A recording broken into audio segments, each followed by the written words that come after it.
It's, again, a very interesting story because, you know, when we started, you know, in the beginning, it was first the politicians. So we had, you know, literally we were standing in front of the parliament and we were trying to get in. And once we got in, we were actually grabbing people that we know from TV to actually tell them that there is this entrepreneurial ecosystem, that we have these and these demands.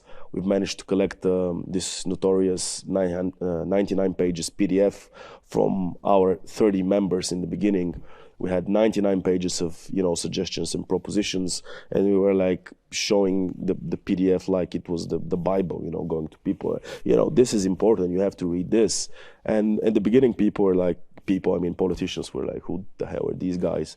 But, you know, step by step, we started bringing ministers and presidents to co-working spaces, and we were actually telling them, look, this is a startup and this is a freelancer. And they couldn't grasp the idea. They were like, so what is the name of this company? We brought them to Puzl, and so which is the office of this company? What's the name of the company? We're like, that's not a single company. There's different companies there. And then 5 minutes later, so what was the name of the company again? So again and again and again. But it was like really, as Dobry puts it, it was brainwashing. We were brainwashing the politicians all the time.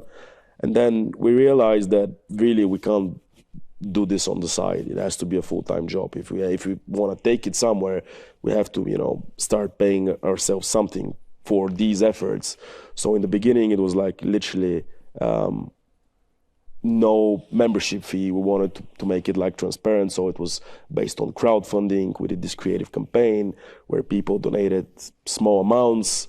Then it became serious when, you know, mentors like Vasil Terziev and Svetozar Georgiev, they saw, you know, that this could be big.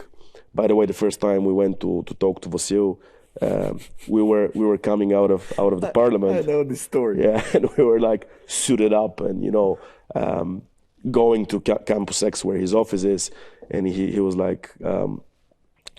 He saw us and he was like, guys, you scared me. I thought that there was tax collectors, you know, you look like tax people. So lose the suits and let's talk. And he didn't believe in the beginning. He was like, who are you? Like, would you represent the startup ecosystem?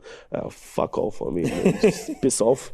And he didn't believe us in the beginning, but then, you know, we started getting traction and, you know, second talks and third talks, and he sort of got to know the values. He got to understand that, you know, the things that me and Dobry stood behind were the things that he was standing behind as well.